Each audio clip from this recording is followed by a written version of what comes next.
오.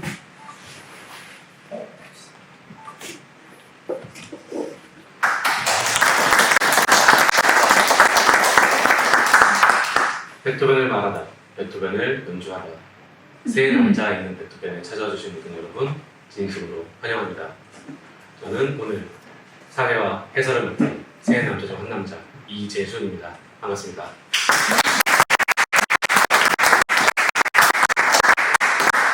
너무 겸손하지 못한 각도로 인사를 드려 죄송합니다. 제가 너무 많은 걸 가려버려서 인사를 하면 다음번까지 그 커튼을 조금 정리를 하고 무대에 올라오겠습니다. 베토벤 설명을 너무 많이 해서 그런지 점점 베토벤이 돼가고 있어요. 왜 벌써 반년이 지났죠? 이제 내일 모레면 2026년이 정말 딱 반이 지나갔더라고요. 혹시 올해 초에 신정, 부정 때 계획하시고 목표하셨던 것들은 다 차근차근 이루어지고 계신가요? 전 베토벤 하나만 제 계획대로 잘 진행되는 것 같습니다. 여러분들의 남은 반년이 다시 이제 7월이 되면 또 남은 반년을 잘 계획하시고 그리고 계획에 저희 베토벤 연주를 세 남자가 있는 베토벤을 계속 사랑해 주시는 것 또한 계획에 들어가 있었으면 좋겠습니다. 제가 언제나 공연을 시작하면 감격하게 돼요. 이 높은 곳까지 올라오셔서 수고하셨습니다. 날이 더워질수록 저희 집이지만 집에 오기 참 힘들어요. 근데 그럼에도 불구하고 이렇게 찾아주신 모든 여러분 너무 감사합니다. 1회 때부터 함께 해주신 분도 계시고 또 오늘 또 처음 와주신 분도 계신 것 같아요. 그렇게 언제나 하는 것처럼 저희 세 남자가 있는 베토벤에 대해서 제가 간단하게 설명을 하고 시작하도록 하겠습니다. 자, 오늘이 3회차가 됐으니까 이제 외우셔야 돼요. 베토벤 사망 200주년이 언제라고요? 내년. 내년 언제요? 3월 3월. 26일. 저희 마지막 연주단이에요. 26일. 맞습니다. 2027년 3월 26일이 베토벤 사망 200주년이 되는 해입니다. 그러니 오늘이 199주년, 올해가 199주년이 되는 해인 거죠. 내년에는 분명히 저희 홀만이 아니라 한국에, 아니 전 세계에 베토벤 연주가 가득할 거예요. 지금 확인을 해보면요, 이미 유명한 홀들, 아니면 베토벤에 대해서만 연주하는 베토벤 전문 연주팀, 아니면 베토벤과 상징성 있는 홀들이 내년 연주가 벌써 예약이 차 있어요. 이미 기획에 들어갔습니다. 베토벤 연주들이. 그만큼 이제 내년은 베토벤의 해가 될 텐데요. 그래서 저 너무 기대하는 와중에 고민을 한 거예요. 내가 베토벤에 대해서 얼마나 알지? 나는 베토벤을 분명히 맨날 말도 하고 다니고 너무 유명한 작곡가인데 얼마나 알고 있더라? 라는 생각이 들어서 알아봐야겠다. 그리고 우리 홀에 찾아와 주시는 모든 분들과 함께 알아봐야겠다. 라는 마음으로 기획된 것이 바로 세 남자가 있는 베토벤입니다. 저희는 지금 베토벤이 작곡한 10개의 바이올린 소나타를 순서대로 따라가고 있습니다. 한 남자가 작곡가로서 이 세상에 자신의 이름을 알리고 고뇌하고 성장하고 마지막 말년에 모든 것을 깨닫고 받아들이는 그 순간을 저희는 한 발 한 발 쫓아가고 있는 중인데요. 이 긴 여정에 함께 해주신 여러분 너무 감사드립니다. 오늘 처음 와주신 분들이나 혹은 앞으로의 저의 연주는 기획이 다 돼 있지만 정말 부득이하게 못 오시는 경우도 있을 거잖아요. 그럴 때는 저희가 한국 사람들은 시리즈물이 끊기는 걸 정말 싫어해요. 외국 사람들은 크게 개의치 않는다고 해요. 뭐 시리즈 한 10권 중에 한 3, 4권 없어도 괜찮다고 하는데 한국인들은 전체 시리즈인데 3회, 4회를 내가 못 봤어? 이걸 참을 수 없다고 하더라고요. 그래서 저희 세 남자가 있는 베토벤은 언제나 제 강의가 풀 영상으로 유튜브에 업로드되고 있으니 혹시 내가 빠진 회차가 있다면 혹은 지난 발자취가 궁금하시다면 언제든지 세 남자가 있는 베토벤이라고 검색하면 저희 강의 영상이 올라가고 있으니 그 영상 또한 많이 사랑해 주시기 바랍니다. 자, 그럼 이제 세 남자가 있는 베토벤 세 번째 시간을 본격적으로 시작을 해보겠습니다. 근데 큰일 났어요, 여러분. 이제 할 말이 없어요. 정확히는 당연히 베토벤이라는 작곡가에 대해서는 할 말이 아직 많이 남아있습니다. 그가 음악 세계를 어떻게 펼쳐나갔고 그가 어떻게 성장했는지 너무나 많은 얘기가 있는데 팜플렛을 유심히 보신 분들 그리고 제 강의를 계속 들어주신 분들은 아실 거예요. 이 베토벤 바이올린 소나타의 1, 2, 3번이 OP 넘버가 같습니다. 전부 OP 12번이에요. 그 말은 뭐냐 하면 전부 같은 해에 작곡된 곡들입니다. 그래서 저는 지금 베토벤의 27, 28살 때의 얘기를 세 번째 하고 있는 거예요. 아무리 저희가 인생을 스펙터클하게 살았다고 하더라도 지금 나 28살 때 얘기로 3시간 넘게 채울 수 계신가요? 저도 쉽지 않더라고요. 그래서 이번에는 어떤 얘기로 여러분들에게 베토벤을 전달하고 베토벤 얘기를 할까 고민을 해봤습니다. 저희가 첫 번째 시간에는 베토벤이라는 작곡가가 왜 위대한 작곡가인지, 그리고 우리가 그의 사망 200주년을 왜 기념하고 기억해야 되는지를 배웠습니다. 더불어 그가 살았던 고전 시대에 대해서 살펴봤습니다. 그리고 두 번째 시대에는 저희가 알고 있는 맨날 미간에 이렇게 주름지고 있는 베토벤이 아니라 너무나 밝게 웃고 있고 유머러스하게, 그리고 정말 끓는 열정으로 음악을 했던 젊은 시절의 베토벤에 대해서 배워봤습니다. 그래서 오늘은 어떤 걸 하지, 어떤 얘기를 해볼까 라고 고민을 하다가 베토벤의 주변 사람들 얘기를 조금 제가 해보려고 합니다. 한번 제가 질문을 드려볼게요. 마음속으로 답변해주세요. 내 인생에 나의 삶을 정말 크게 바꾼, 나의 인생의 방향성을 정말 크게 흔든 선생님이 있다 하시는 분은 마음속으로 손 들어주세요. 분명히 지금 다 있으실 거예요. 저희가 살아가면서 정말 내 인생의 멘토가 되고 내가 살아가는데 큰 도움을 주셨을 수도, 혹은 슬프지만 약간의 트라우마나 안 좋은 기억 때문에 그 이후에 나의 삶을 많이 영향을 끼쳤을 수도 있는 그런 분들이 삶 속에 있습니다. 그런 선생님들, 저희는 그들을 선생님이라고 부르는데, 그런 선생님들 때문에 저희가 지금의 모습 혹은 내 이전까지의 모습대로 살아가게 된 것 같습니다. 베토벤 또한 혼자서 어느 날 갑자기 음악에 통달하고 갑자기 음악계의 거장이 돼가지고 지금 이렇게 위대한 작곡가로 되게 되는 게 아니에요. 그도 선생님이 있었습니다. 그래서 오늘은 베토벤의 선생님에 대해서 한번 알아보는 시간을 가지려고 합니다. 자, 제가 이렇게 사진을 띄울 때는 저만의 규칙이 있어요. 교과서에 실린 사진을 무조건 갖고 옵니다. 자, 누굴까요? 저희 아는 사람입니다. 하이든입니다. 기록되어 있는 베토벤의 선생님 중 가장 유명한 사람입니다. 바로 프란츠 요제프 하이든입니다. 하이든이 지금 저희가 이제 찾았을 때 베토벤의 선생님이 누구야 라고 검색하면 가장 먼저 뜨는, 그리고 가장 유명한 사람입니다. 실제로 하이든이 어떤 사람인지를 잠깐 살펴보면요, 그는 정말 가난한 수레 장인 집에서 태어났다고 해요. 그러다가 8살 때 이제 빈 소년 합창단에 입단을 합니다. 그리고 소년 합창단에 입단한 모든 소년들은 그 결말이 똑같아요. 사춘기가 오면 퇴단을 합니다. 목소리에 변성기가 오는 바람에요.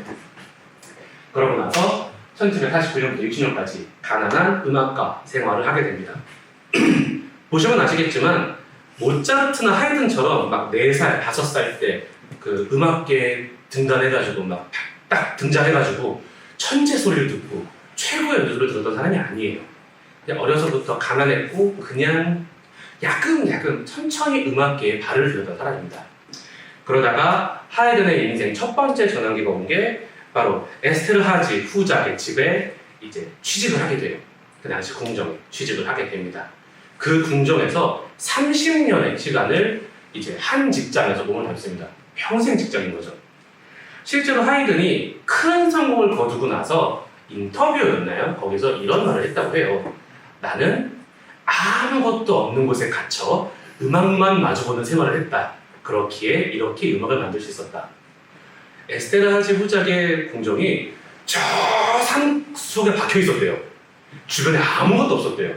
그래서 거기서 밤나와 온나와 재워줘 음악만 왼쪽을 만들고 음악 연주만 하고 살았기 때문에 하이든이 그렇게 위대한 작곡가가 됐다고 본인 입으로 얘기를 했다는 기록이 있습니다. 그러다가 이제 90년도죠. 에스테르하지 후작이 사망하고 나서 직장을 잃은 거예요. 왜냐면 후작한테 취직을 한 거였으니까요. 그래서 직장을 잃은 하이든은 큰 결심을 합니다. 인생의 두 번째 큰 전환기를 맞았는데 바로 런던 여행을 떠납니다. 1차 런던 방문을 하는데요. 이때 이미 고전시대 때 하이든의 이때 이미 출판 산업이 어느 정도 자리를 잡았고 심지어 악보에 대한 출판 산업이 정말 커지던 시절이었대요. 그래서 하이든의 곡은 오스트리아, 빈만이 아니라 프랑스, 이탈리아, 유럽, 영국 이런 모든 곳에 엄청나게 출판되고 있었고 사랑받고 있었다고 해요. 그래서 그걸 확인하기 위해 그리고 자신의 명성을 한 번 더 확고히 하기 위해 우리 하이든은 런던을 방문했고 런던에서 큰 성공을 거둡니다. 거기 있는 홀을 매일 매순간 한 번도 빠짐없이 매진시킬 정도로 성공을 했다고 해요. 그러고 나서 1791, 2년경 이 모든 방문을 끝내고 다시 성공을 했다 하고 빈으로 돌아오는 길에 운명적인 만남이죠. 본 지역을 잠깐 들립니다. 그때 베토벤의 음악을 그때 들어봤대요. 그래서 베토벤에게 그 당시 이제 20대 초반 청년이었던 베토벤에게 너 나한테 한번 배워보지 않겠냐 라고 먼저 스카우트를 했다고 합니다. 저희가 그냥 찾아보면 베토벤이 하이든을 만나기 위해서 빈으로 갔다라고 많이 나오는데 사실 먼저 스카우트를 한 건 하이든이었대요.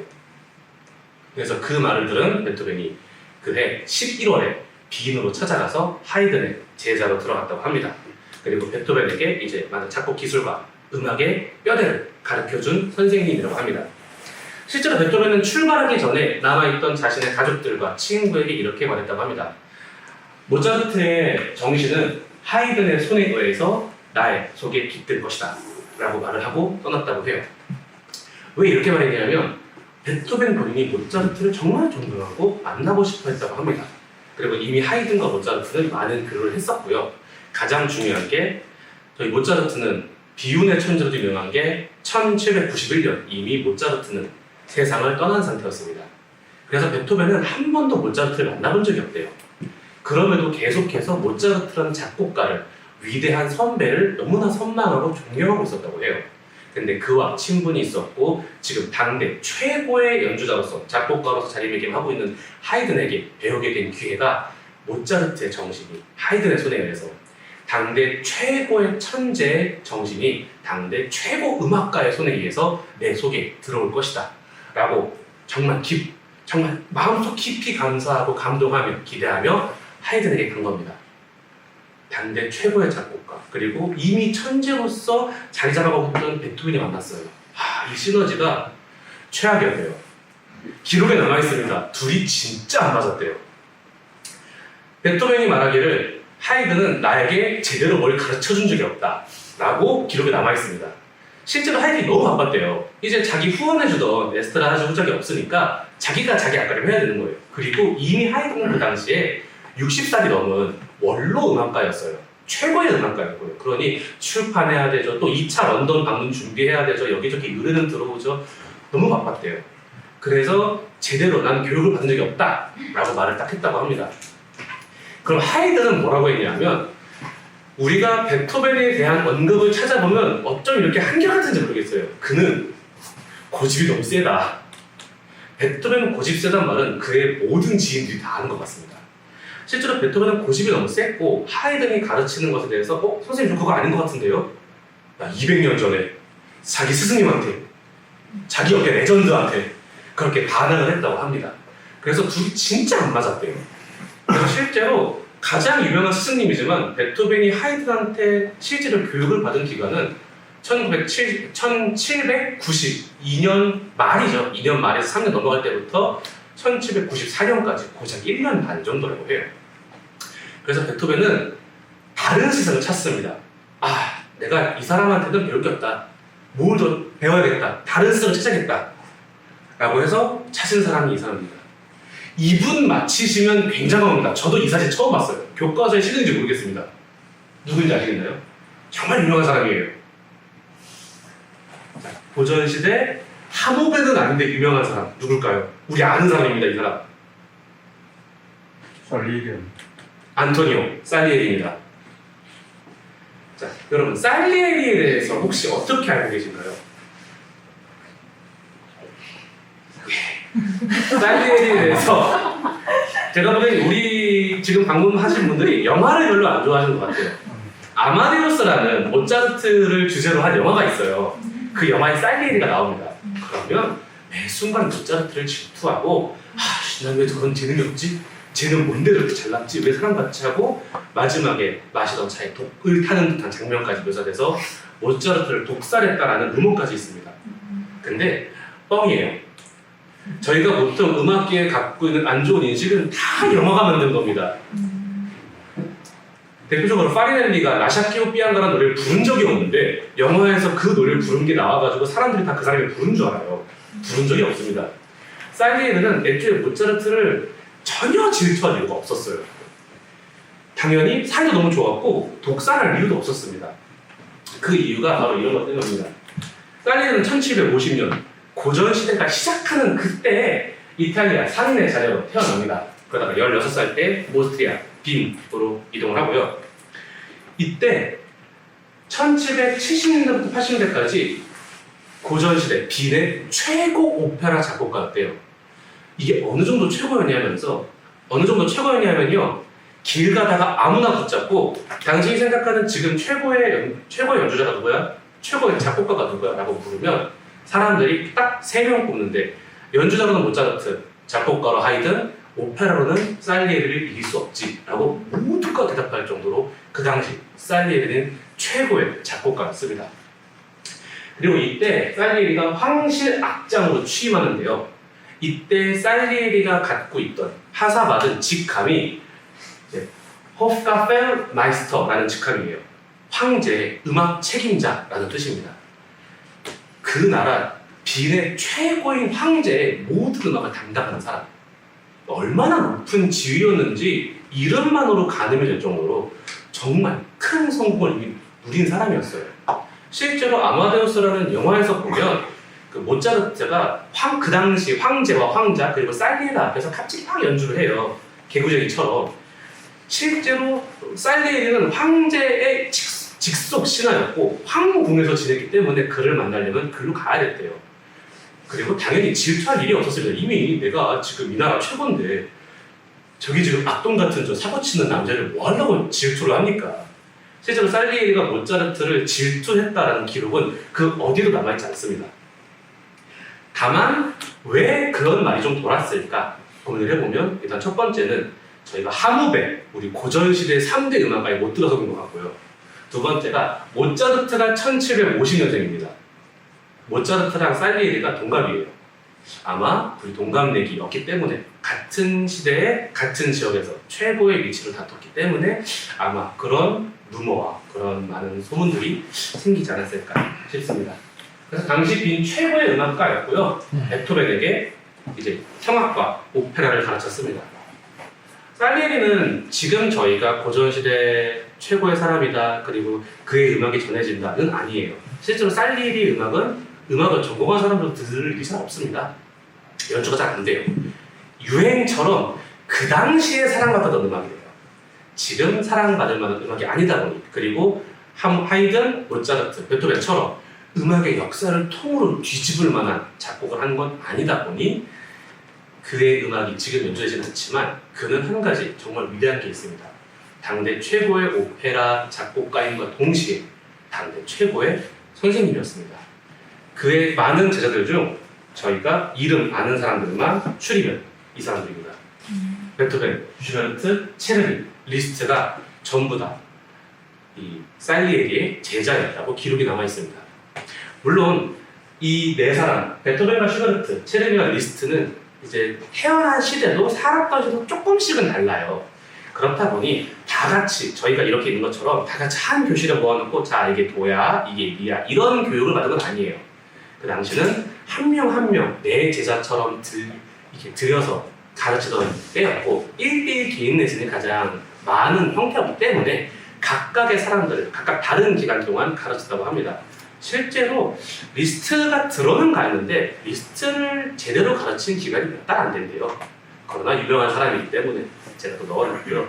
다만 베토벤은 이제 1793년도부터 공식적으로는 1802년에서 3년까지 그리고 그 이후에도 작곡하다 막히는 게 있으면 많은 자문을 구했다는 기록이 있습니다. 이렇게 베토벤은 두 명의 최고의 이제 당대 최고의 음악가인 하이든과 당대 최고의 오페라 작곡가이자 당대 최고의 선생님이었던 살리에리에게 교육을 받은 겁니다. 근데 그들만이 아니었어요.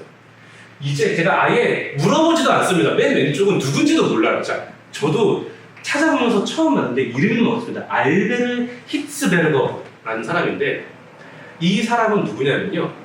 당대 최고의 이론가였대요. 베토벤이 이론을 배우기 위해서 또 다른 선생님을 찾아갔다고 합니다. 실제로 기간을 확인해보면요. 알베르 히츠베르거한테는 딱 1년 배웠는데 하이든한테 93년부터 4년 그리고 살리에르한테 93년부터 803년 그리고 여기 알베르 히츠베르거한테 93년 1년 동안 배웠대요. 93년 한 해 동안 뭘 그렇게 많이 배운 걸까요? 우리 베토벤은. 그래서 그 한 해 동안 자기가 찾아갈 수 있는 최고의 선생님들을 다 찾아가서 교육을 받은 겁니다. 그래서 거기서 하이든에게는 음악의 뼈대, 형식을 그리고 살리에르에게는 음악의 목소리, 성악을 그리고 마지막으로 알베르 히츠베르거한테는 음악의 기술, 대위법을 배웠습니다. 대위법이 이게 말이 어려워서 그렇지 쉽게 말하면 오른손이나 왼손 아니면 하나의 악기와 하나의 악기가 서로 대비되고 대위한다, 서로 대칭이 되는 그런 작곡을 말합니다. 가장 유명한 걸로는 이제 토카타인 후가라고 저희가 충격요금만 넣은 노래죠. 띠로리 띠로리로 이 노래가 대표적인 대위법 노래예요. 그래서 이렇게 그 당시 최고의 이론가였던 대위법 선생님 알베르 히츠베르거한테 이제 대위법을 배웠습니다. 최고의 이 중에 하이든 같은 경우에는 다른 이명으로 교향곡의 아버지, 심포니의 왕이라는 말이 있습니다. 실제로 100곡 이상, 정확히는 기록상 104곡의 교향곡을 작곡을 했다고 합니다. 그리고 살리에르는 오페라의 왕이잖아요. 그 당시 공식 기록 35편, 그리고 그가 만들었다는 걸로 추정된 것까지 다 합해서 40편이 넘는 오페라를 작곡을 했습니다. 교향곡의 아버지한테 교향곡을, 성악의 아버지한테, 오페라의 아버지한테 성악을, 그리고 그 두 개를 완벽하게 대비시킬 수 있는 대위법을 배웠습니다. 세 명의 최고한테 배운 베토벤의 안에서 이 세 사람의 교육은 완벽하게 융합했고, 그렇기에 지금 저희가 그를 기억해야만 하고 베토벤을 불멸의 이름, 불멸의 베토벤이라는 그 칭호를 부여하게 된 역대 최고의 작품은 이 세 사람 덕분에 나오게 됩니다.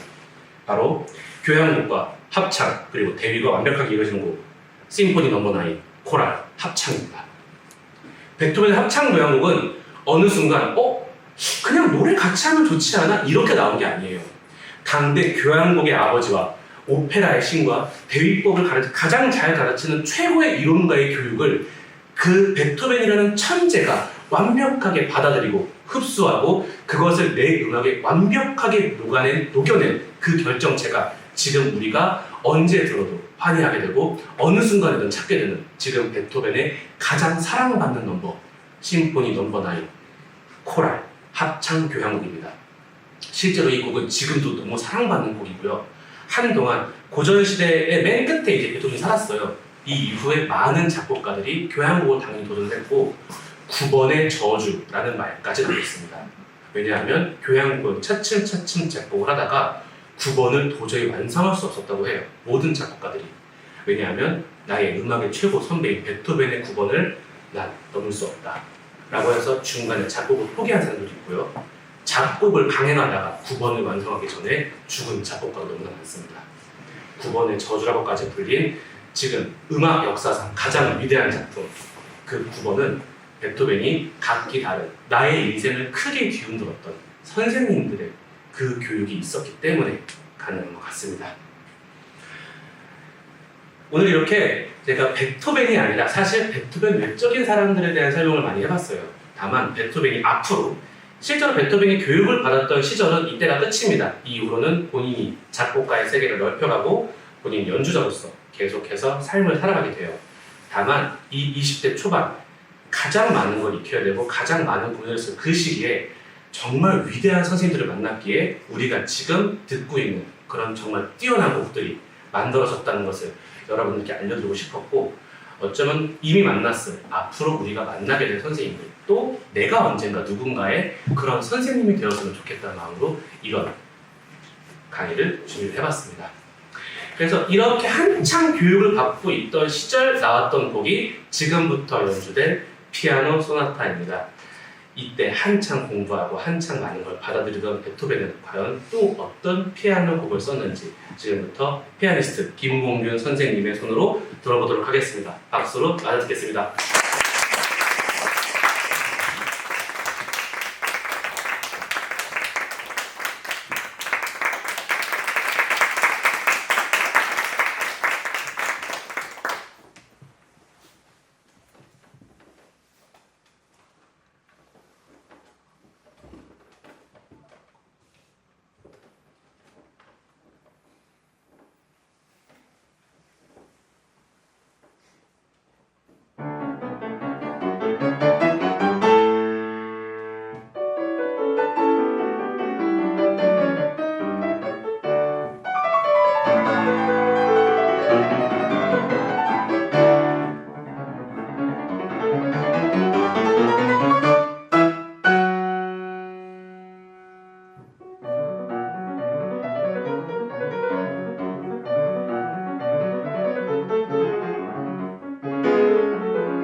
선생님들의 실력도 나날이 좋아지고 있는 것 같습니다. 오, 많이 좋은데요, 오늘.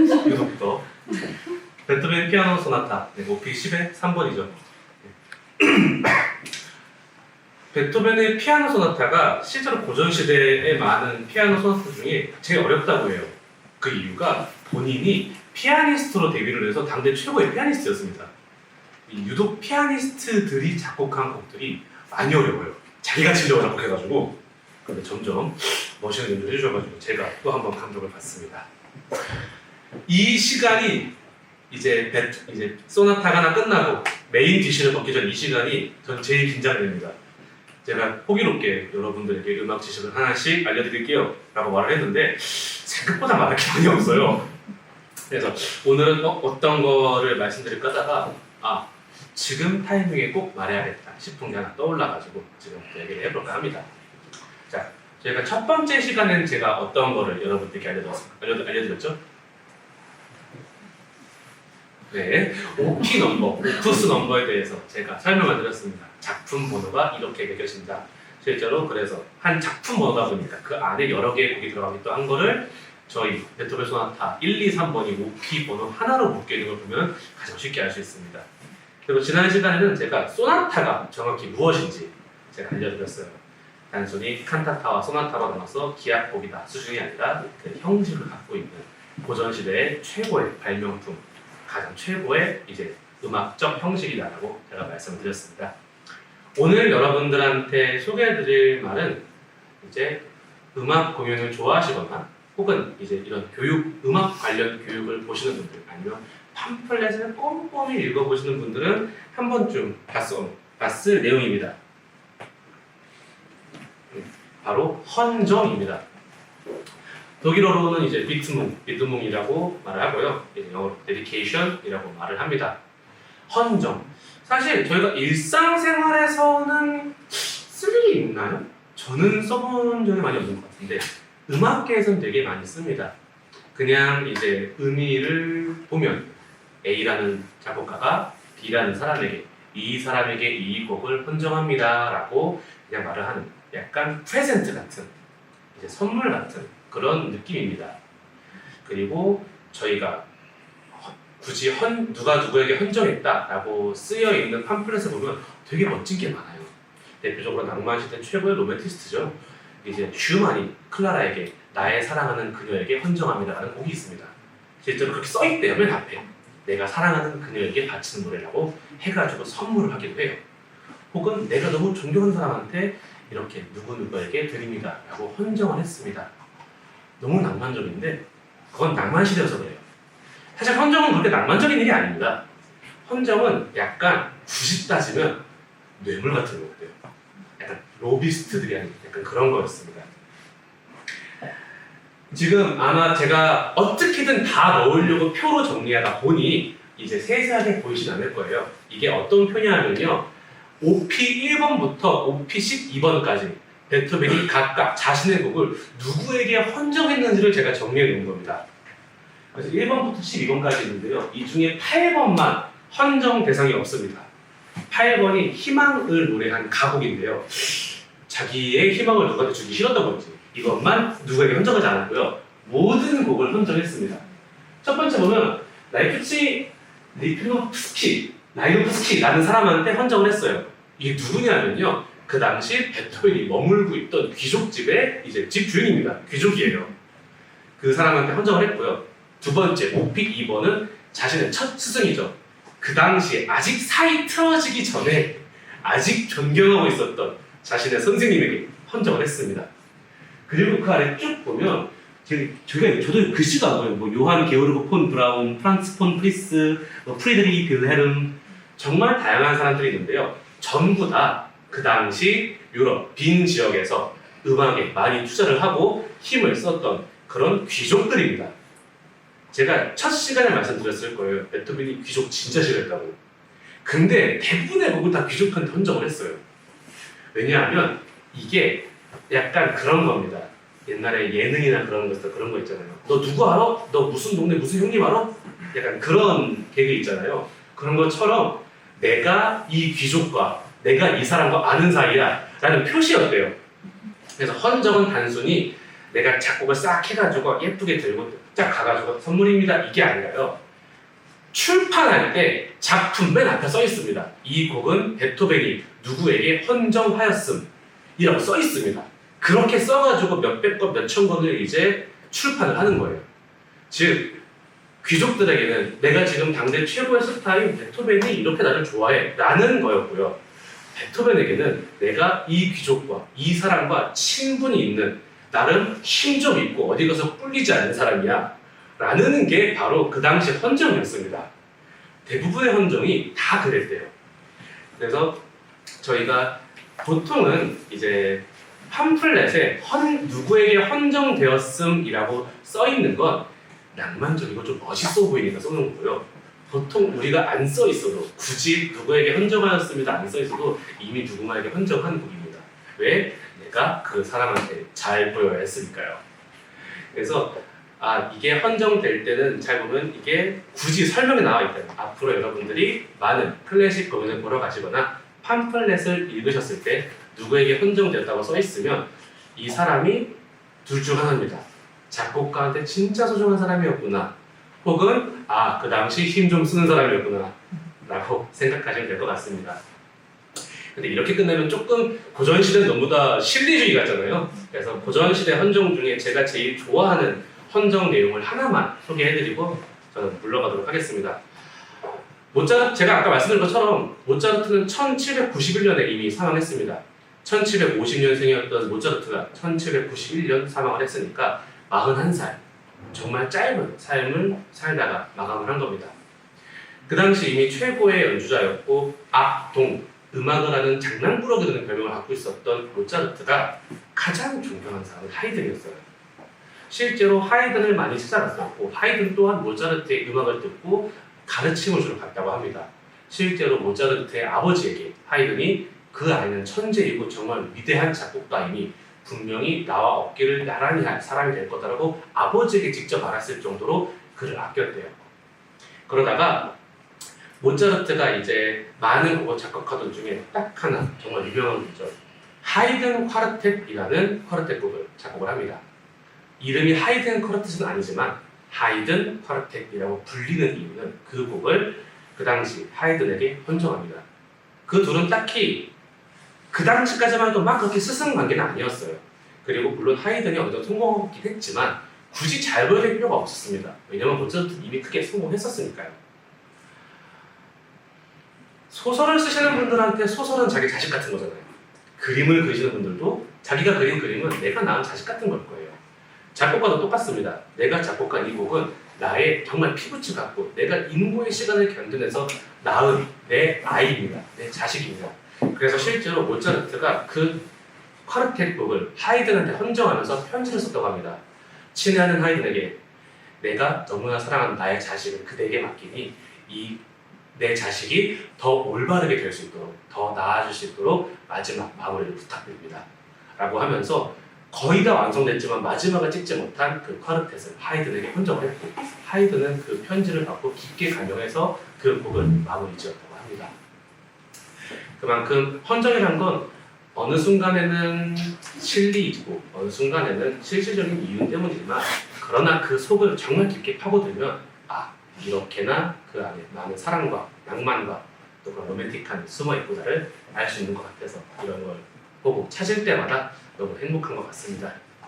긴 설명 들어주셔서 너무 감사합니다. 이제 드디어 오늘의 메인 디쉬를 먹어볼 때입니다. 베토벤 바이올린 소나타 넘버 3 OP 12의 3번 베토벤이 자신의 스승 살리에리에게 헌정한 곡을 지금부터 바이올리니스트 김홍현 선생님의 연주로 청해 주도록 하겠습니다. 박수로 맞아주십시오.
제가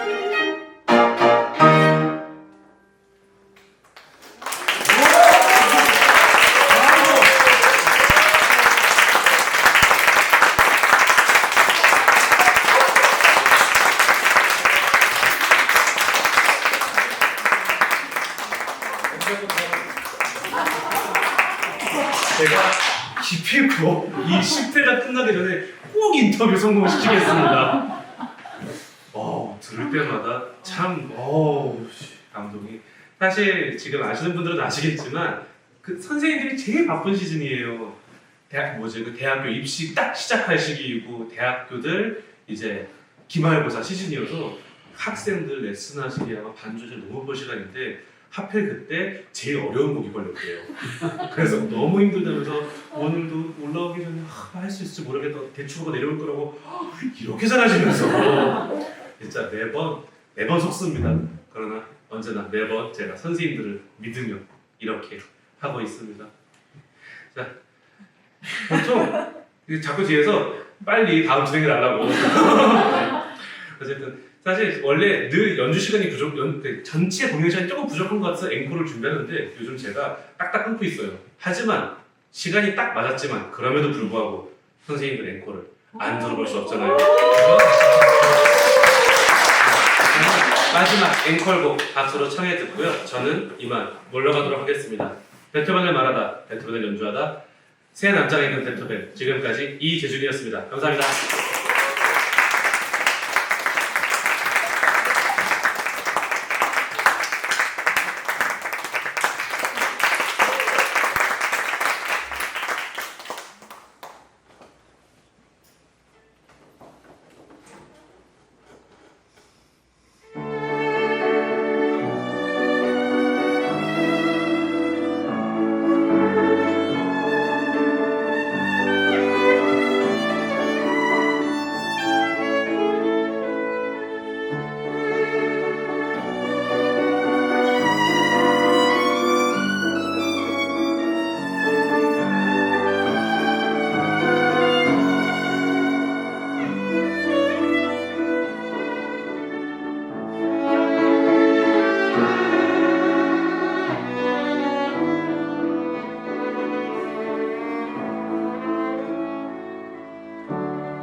모든 공연을 마쳤습니다.